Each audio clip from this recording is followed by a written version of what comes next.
In an address to Jesuit educators from around the world in Mexico City several years ago, Father Adolfo Nicolas, Superior General of the Society of Jesus, noted that the Ignatian imagination at the heart of Jesuit education, quote, involves a profound engagement with the real, a refusal to let go of the real until one goes beneath the surface. The starting point, he says then, will always be what is real, what is materially, concretely thought to be there, the world as we encounter it, the world of the senses so vividly described in the Gospels themselves. He continues, a world of suffering and need, a broken world with many broken people in need of healing. We start there. We don't run away from there. And then Ignatius guides us and students of Jesuit education, as he did his retreatants, to enter into the depths of that reality. Beyond what can be perceived most immediately, Ignatius invites us to see the hidden presence and action of God in what is seen, touched, smelt, felt. And that encounter with what is deepest changes the person. Once we see, suggests Father Nicholas, something happens. A deep desire is awakened in us, in our hearts, to respond to reality as we encounter it, and to take responsibility, to bear responsibility for reality, both in its sorrows and in its joys, both in its brokenness and in its incredible beauty. This is what I think Ignatian spirituality means by finding God in all things, or more precisely, to be found by God in all things. God continues to act in unexpected ways in the lives of God's people. We fashion ourselves as the ones seeking, the ones pursuing God. St. Ignatius offers a profound reversal. It is God who pursues us, who is seeking us, and seeking us through reality as it meets us. And so the question emerges, how is God calling to me from within, pursuing me from within this concrete historical situation? And here, the prophetic dimension of Christian spirituality emerges. Where we refuse to see reality, God calls out to us through the prophets. Dr. King, who sat in a jail cell in Birmingham and wrote a letter to 7 Christian ministers and asked them, where are you? I'm here in a jail cell in Birmingham, Alabama. Where are you? You're criticizing me, from afar, from your comfortable offices and sanctuaries. But here I am in Birmingham. Why aren't you here with me? Engaging reality where it needs to be engaged. The prophetic dimension of Ignatian spirituality. Our new Pope, Pope Francis, who happens to be a Jesuit, says that what is needed is proximity.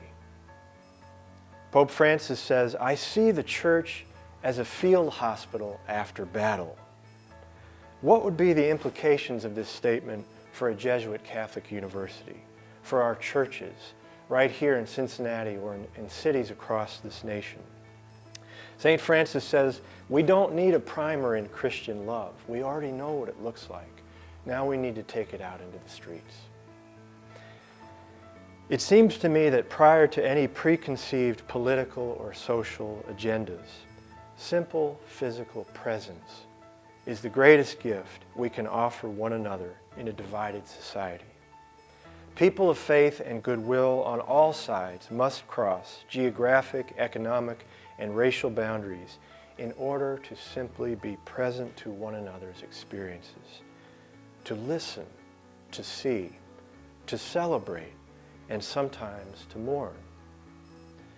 This requires, in Ignatian terms, a real flexibility of imagination, breaking open our imaginative grids, taking the risk of becoming vulnerable, entering into communities outside of our comfort zone, to cultivate what Pope Francis calls a culture of encounter. Once again, the heart feels what the eyes see. The heart does not feel what the eyes cannot see.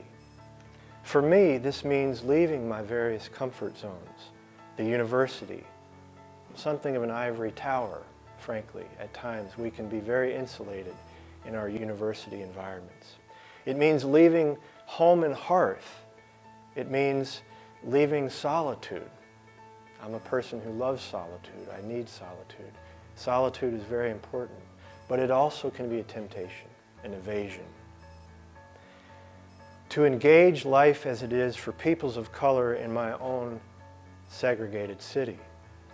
Not because I feel guilt-ridden, not because I feel even a driving moral or ethical obligation, which I do, but rather more deeply from a sense of gratitude for the gifts that I've been given. And because I want to share those gifts, and I want to receive gifts from others. And that this is where I have felt the most fullness of life and God's presence over the years of my own life and my family's life. The heart has felt what the eyes have seen, and in me has initiated a response, an imperfect response, but a response. And my learning curve is still very high. The challenges are ominous, but the invitation from God to press against my comfort zone, to stretch myself, as Pope Francis says, we want to be a church at the frontiers of society. It's not about playing it safe. It's not about surrounding ourselves in like-minded people. It's about entering the streets and bringing God's love to people and receiving it from people. In all of this, one could say that Ignatian spirituality is a spirituality which evokes the open-eyed mysticism of Jesus himself. And here I quote a theologian named Metz, who was a student of the great Jesuit theologian Karl Rahner. And Metz says that Jesus did not teach an ascending mysticism of closed eyes, but rather a mysticism with an increased readiness for perceiving, a mysticism of open eyes, which sees more and not less. It is a mysticism that especially makes visible all invisible and inconvenient suffering, and convenient or not, pays attention to it and takes responsibility for it, for the sake of a God who is a friend to human beings. Here, I think, is the Ignatian root of cross-cultural and cross-racial empathy. Not just the capacity to enter into the life worlds of others, but the deep desire and willingness to do so, spilling forth from a heart of gratitude for God's grace, even where doing so takes us outside of our habitual comfort zones. Finally, I want to mention just a couple of tools of Ignatian spirituality, namely the examination of conscience. Ignatian spirituality gives us a powerful tool for reflection and discernment, a kind of mirror for reflecting honestly in the presence of God on our personal experiences, the decisions we make, sometimes consciously, sometimes unconsciously, in the realm of all of our personal and social relationships, the commitments that we make, the web of relationships to which we are committed. The daily examine or examination of conscience, or we might say the examination of racial consciousness in this case, trains us to slow down, to simply sit in the presence of God, to place our freedom before God and before ourselves as in a kind of mirror.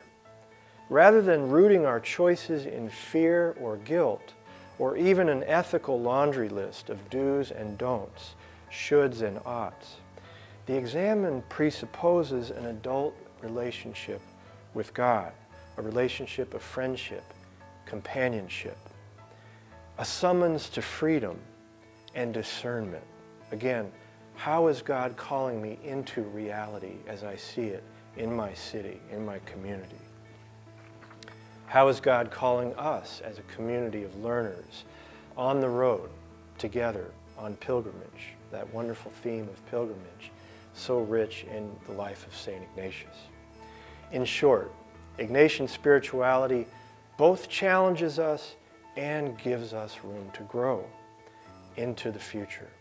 It implies that we are always pilgrims on the way, never quite there, like the disciples on the road to Emmaus. For me, this is incredibly good news, incredibly liberating. God comes to us in the journey itself. None of us are without sin and social blindness. The greater danger from an Ignatian perspective is getting stuck in one place. That is, the willful refusal to see and grow and to be transformed by our reality. And finally, Ignatian spirituality reminds us that we are never alone. We walk with the risen Christ who goes before us. We walk with the Holy Spirit within us and with the reign of God drawing us into a future more worthy of our humanity, each of us with our particular gifts stamped in the divine image. We journey with a community of others who are committed to a life of self-reflection, self-examination, and a faith that seeks justice for all of God's people. While there are no guarantees or prepackaged solutions, there is a promise of great joy, of fellowship, and hope hidden in the contours of Ignatian spirituality. And for that gift, I am incredibly grateful. Thank you.